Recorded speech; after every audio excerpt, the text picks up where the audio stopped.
what happened is that Shirley brought me to Hollywood to do Gambit, but her thing she was doing overran, and I was a week on my own in Hollywood, and I'd never been to America. They call him a legend now. 2 Oscars, more than 100 films, and a career that refuses to fade even at 90 plus. But Michael Caine never pretends he figured out acting on his own. He always goes back to the same truth the movies taught him. Before he was Sir Michael Caine, he was Maurice Micklewhite, a kid from bomb-damaged South London slipping into cheap cinemas just to stay warm. He had no drama school, no industry connections, nothing but a seat in the dark. And in those shadows, he discovered the men who would become his teachers. Humphrey Bogart's quiet toughness, Marlon Brando's wounded honesty, John Huston's brutal storytelling. These weren't just films to him. They were the blueprint for everything he'd later become. Decades later, with awards on his shelf and his name carved into film history, Caine still talks about the same handful of movies, the 6 films he calls his inspirations, the 6 films that shaped his craft, his identity, and even his stage name. This isn't just a countdown, it's the story of the 6 films that built Michael Caine from the inside out. And once you see what he saw in them, you'll understand exactly how a kid from Elephant and Castle became one of cinema's last true gentlemen. Michael Caine has said it over and over. The Maltese Falcon was the lightning strike. The moment everything changed. He saw it as a young man in post-war London, long before fame, long before Hollywood, and long before anyone called him Caine. And in that dark cinema, he watched a new kind of storytelling unfold, one filled with shadows, danger, and dialogue sharp enough to cut glass. What grabbed him first wasn't even the plot. It was the mood. Foggy streets, cramped offices, cigarette smoke drifting through half-lit rooms. It felt like the film wasn't trying to impress him. It was daring him to keep up. And at the center of it all was Humphrey Bogart as Sam Spade. A man who could be tough without raising his voice, funny without cracking a smile, and vulnerable without ever admitting it out loud. Caine later said Bogart didn't act. He existed. That raw, unforced presence became the standard he chased for the rest of his life. But what really struck him was how every character mattered. Peter Lorre's nervous charm, Sidney Greenstreet's quiet menace. A cast filled with faces and voices that felt unforgettable. To Caine, this was the first time he understood what ensemble acting could be. Not one star carrying the film, but a world full of unforgettable personalities colliding with each other. He walked out of that theater knowing 2 things. First, this was the kind of acting he wanted to do. Controlled, unsentimental, no wasted gestures. And second, movies didn't have to be polished or polite. They could be dangerous. They could whisper instead of shout. They could leave you thinking long after the credits rolled. Years later, when critics saw him as Harry Palmer or Jack Carter, they said he had that same cool, unshakable energy. What they didn't know was that Bogart had shown him the blueprint decades earlier, and Caine never forgot it. But if the Maltese Falcon taught him what darkness could do on screen, the next film showed him what happens when greed strips a man down to his soul. If the Maltese Falcon opened Michael Caine's eyes to the power of shadows, The Treasure of the Sierra Madre showed him the brutality of human nature. This wasn't a glamorous adventure story. It wasn't a neat, heroic tale. It was a slow-burning unraveling, and Caine was mesmerized by every second. Directed by John Huston, a man Caine later joked had the voice of God, the film follows 3 desperate drifters searching for gold in the mountains of Mexico. But what fascinated Caine wasn't the treasure hunt. It was what happened after they found the gold.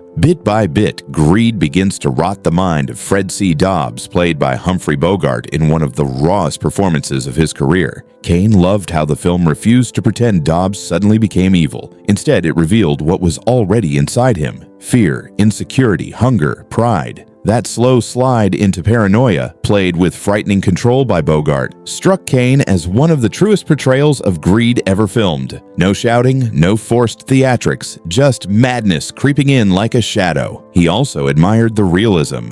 Huston shot in blistering heat, real dust, real sweat, real danger. You could feel the desperation, the exhaustion, the moral decay. For Caine, who grew up valuing authenticity over spectacle, this film proved that great acting didn't need polish. It needed honesty.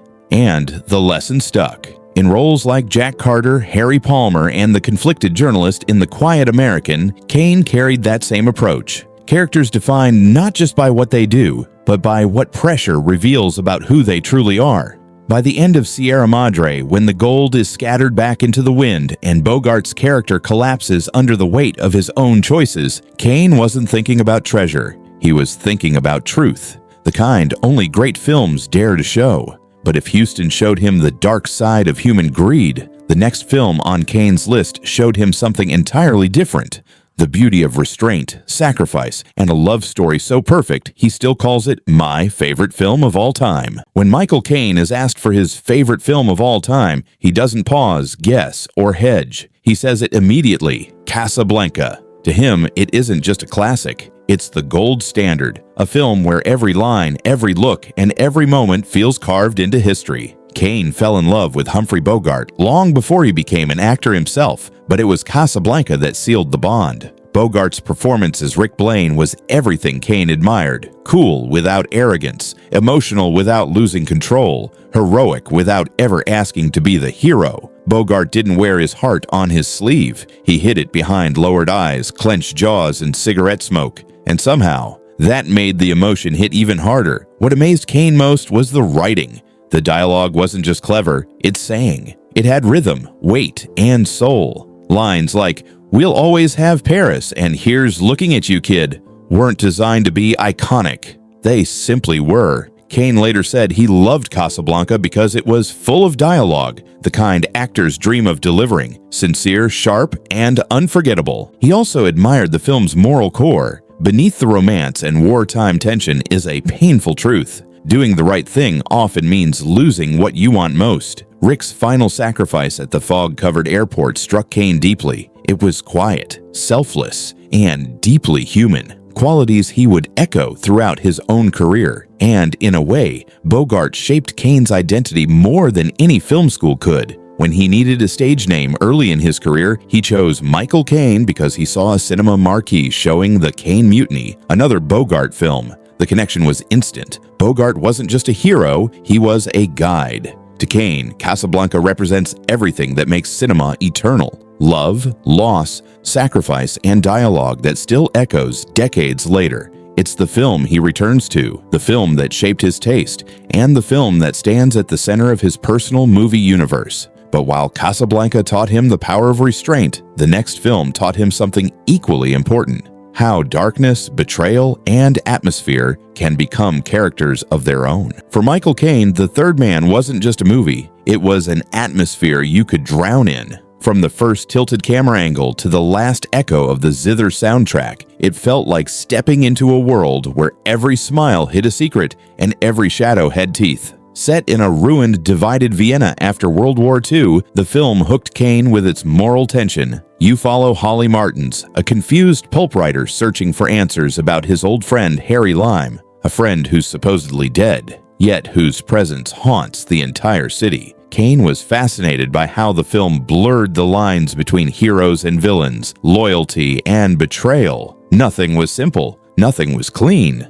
but it was Orson Welles who left the deepest mark. With less than 15 minutes of screen time, Welles played Harry Lime with a charm so dangerous, Caine never forgot it. His infamous cuckoo clock monologue, that chilling comparison of centuries of violence producing genius, while Switzerland's peace produced only a clock, stuck with Caine for life. To him, that one speech alone was a masterclass in how dialogue can reveal a soul. What Caine studied most, though, was the film's use of mood. Carol Reed didn't rely on big action scenes or loud performances. He used alleys, fog, silence, and camera angles that made the audience feel just as lost and suspicious as the characters. Caine later said that The Third Man taught him how powerful tone could be. That atmosphere, done right, becomes its own storyteller. He carried that lesson into his own roles. Whether playing a weary spy, a conflicted mentor, or a criminal with too much on his conscience, Caine often relied on presence rather than noise.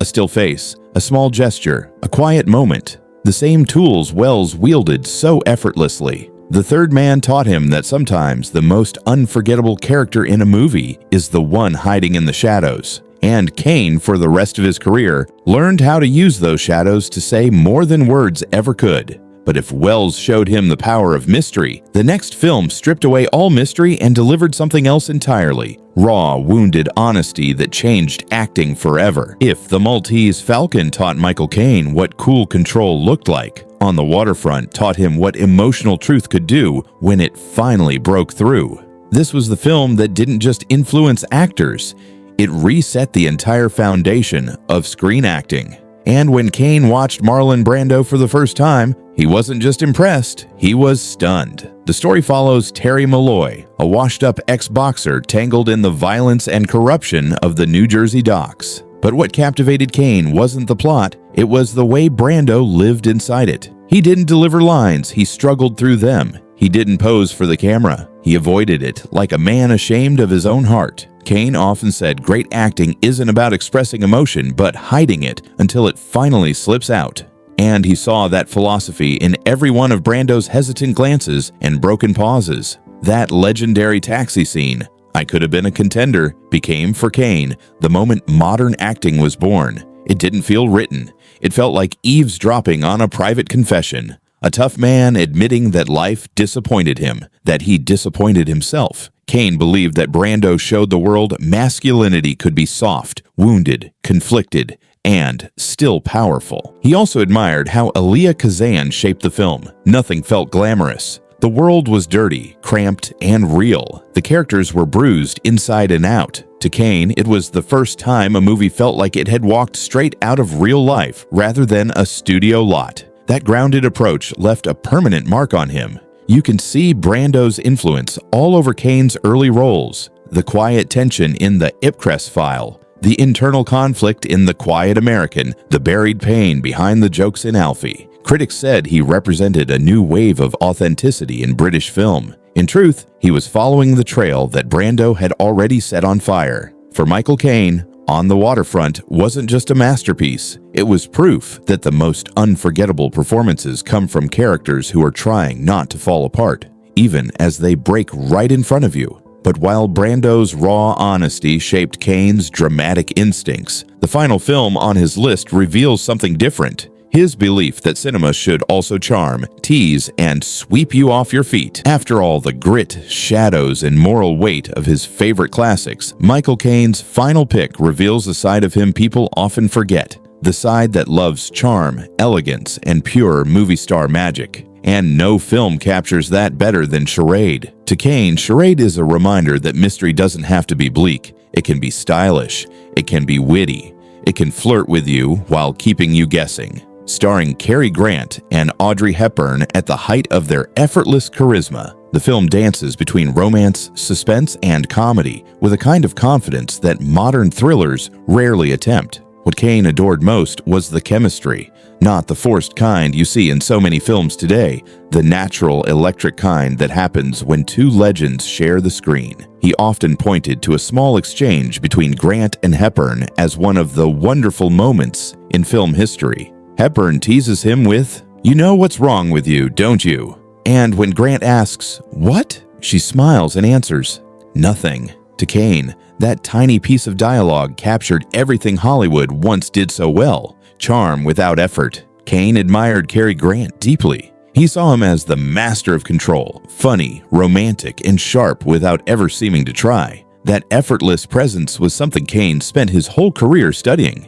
He once said that the hardest thing an actor can do is make it look easy, and Grant did it better than almost anyone. And then there was Audrey Hepburn, who brought warmth, intelligence, and grace to every scene. Caine admired actors with presence, not loudness, not theatrics, but presence, and Hepburn in his eyes was luminous. Together, they turned Charade into a cocktail of suspense and sweetness that lingered long after the credits rolled. Caine connected deeply with the film's tone. It mirrored something he wove into many of his own roles, a balance between seriousness and humor, danger and levity. In movies like Alfie, The Italian Job, and even some of his later work with Christopher Nolan, you can feel that same light-footed energy beneath the tension. For him, Charade wasn't just a thriller, it was a reminder that entertainment could still be elegant. that movies could charm you with a wink just as easily as they could shock you with a twist. And it proved that true movie stars don't just play characters, they make the screen feel alive. And when you look at all 6 films together, the shadows, the romance, the greed, the heartbreak, the wit,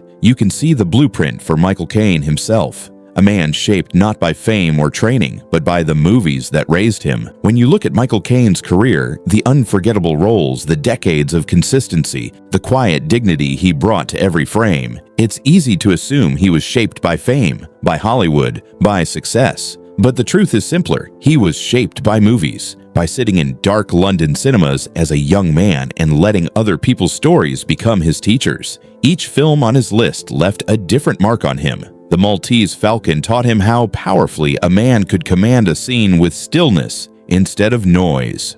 It showed him how tension could be built through a look, a pause, a hint of danger beneath the surface. The Treasure of the Sierra Madre showed him how easily ambition can twist a person's soul, and how honesty beats spectacle every time. It taught him that the cracks in a character matter more than the shine. Casablanca gave him dialogue that felt like music, and a hero who proved that restraint can be more heroic than bravado. It shaped the kind of leading man he aspired to be. Cool, flawed, but deeply human. The Third Man opened his eyes to the power of atmosphere. It showed him how shadows, angles, and mood could tell a story all their own. It taught him that a single scene played perfectly can echo forever. On the Waterfront shattered everything he thought acting was. Brando's raw vulnerability, his broken strength, his wounded honesty.